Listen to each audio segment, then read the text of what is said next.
Welcome to my test kitchen in this part of America. We are going to talk about two things.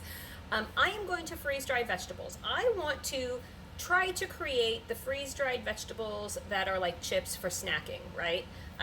You know, the like potato chips, only with rutabagas and turnips and stuff like that. So I'm going to show you what I have done so far. I wasn't going to record those. I was going to actually like cheat on you, and I can't do that. I don't know why. Let's get going. As with every test, you have to do different controlled things. So my first one is the potatoes were put on the sheet and they were rolled in some olive oil and sprinkled with some of our favorite seasoning of choice, whatever you want. And then they were baked in the oven and flipped several times. These are not crispy, but they have the color and they have the texture of what a potato chip would be if they were crispy. So this is the first batch, and this has olive oil on it, some salt, and a seasoning. So this will be eaten first, if it turns out. They're really delicious just like this. As you can tell, there are some vacant spaces on the tray, and I have been snacking. So let's put the cover on it and keep moving.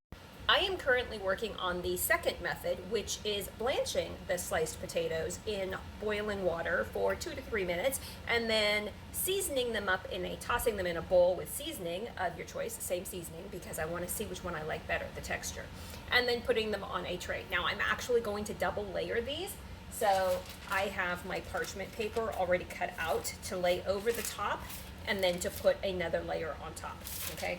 So this is the second method of what I'm doing. There is no oil involved in this method right here. Now for the second part of this, I'm going to take a totally different root crop, and I'm going to do the same exact thing, only I'm not going to put oil on it. I'm just going to blanch it, season it, stick it in the oven to get it that little crisp part and the color on it, and then I'm going to stick it on trays, and we're going to freeze dry it also. So I'm going to get all this done, and then I will come back and show you what the tray looks like, and then we'll put them in the freezer to pre-freeze and then to freeze dry. Oh, I'm so looking forward to this. And if you might be wondering, where did I get all of this produce?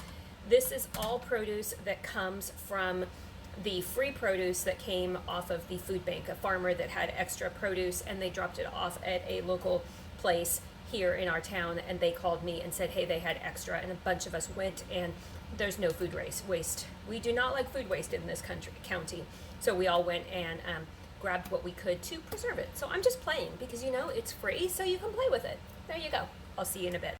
Okay, these are the trays. They are in the freeze dryer, and that is what we have left. Well, not left. So they've been in 25 hours. They're at 140 mTors, and the temperature in there is 128.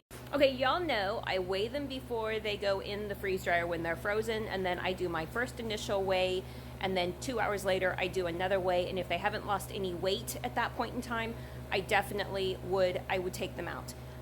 I wanted to go to sleep last night. These would have been done late last night, but this thing waits for me. I don't wait for it. So it has I've programmed it to do a 24-hour extra dry time, and that is what it went in this morning. It was at like 12 hours. So it had literally been 12 hours of extra drying. So now I weighed it, then I put them back in for 2 hours. Now we're going to take them out and weigh them and see if they pass the test. But don't they just look amazing in there? Yeah, let's open it. Okay, and this is what they look like. Let's see, 1177. It has not lost any weight since I weighed it. So we're looking at taking these out soon. Okay, and here's what they look like. These are turnips, rutabagas, and some potatoes. These are the potatoes. There you go. Okay, this tray right here is the potato tray that I had in oil.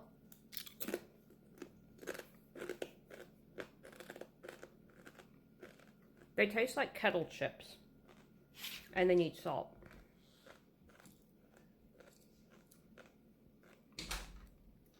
Just the regular without oil. I totally prefer.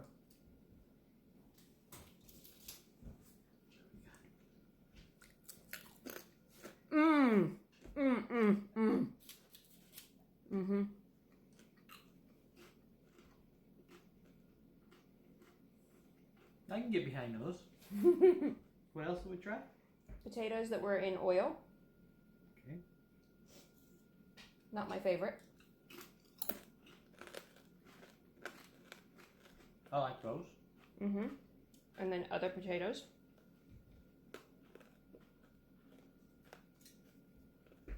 Not in oil.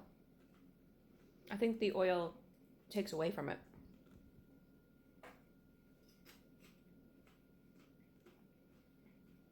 Those are good. So we both love potato chips. This in our house is really dangerous right now, so I'm going to get ready and prepare and package them. But there you go. I think it's a win. Oh, yeah. Was there a competition? Because it's blown away. It looks like it was done in oil, but it wasn't.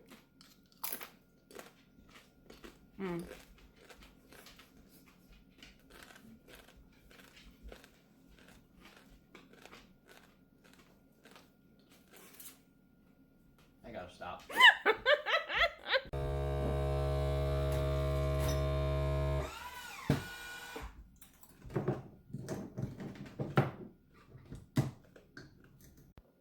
These are flat out amazing.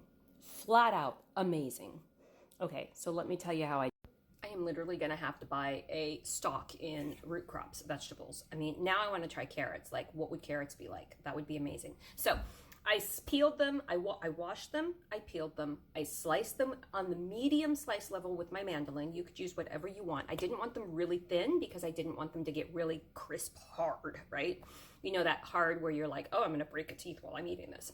Okay, so I chose the medium. Medium was perfect. I am not going to test anymore or anything. The oil I do not like very much, mainly because I would be concerned with how long the oil would store. Without the oil, they're gonna store for years.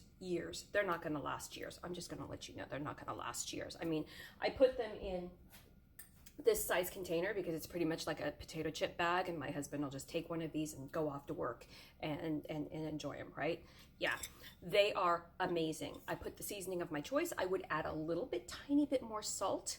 I was very sparingly on the salt, but there's one tray that didn't have salt, and they're good, but you kind of want the salt. Now, the next thing that I did was I boiled them in water for 2 to 3 minutes, and it's going to be different for every type of root crop. I just watched to see when the actual vegetables were looking like they were cooked all the way through, kind of like translucent. Like, you know, when you're looking at a potato and you know that it's raw, and then when you look at a potato and it's cooked, it kind of has that different, but you don't want them mushy. So not too cooked, but slightly cooked. So I did slightly cooked, which was about 2 minutes for me, maybe 3 on some. I let one go a little bit longer, and it's just as amazing. Okay, now after I took them out of the pot of blanching them, I strained them, and then I threw them in a bowl. I put all my seasonings, and I tossed all the seasonings. So that's where you add your seasonings and your salt. Then I laid them on a single layer on a cookie sheet with a silpat underneath, and then I baked them in the oven until they had a little bit of a brown to them, which was about 15 to 20 minutes. Then I put them on freeze dryer trays, single layer, and then I put a parchment paper over the top of it, and I put another layer on top. I think the next time I'm gonna try 3 layers, because 3 layers seems like it would work, maybe not. And then I put them in the freezer and froze them, and then I put them in the freeze dryer, and technically they would have been done probably about 15 hours in. It's also 40 degrees where I'm at, and the humidity is kind of high, I believe. But when they came out, they were amazing. I have my machine set to extra dry time for 24 hours, so I went to bed. When I woke up, I weighed them and then put them in for 2 more hours, took them out, weighed them again, and they were still the same weight. So there you go. Now you know what I know, and he's eating more. There you go.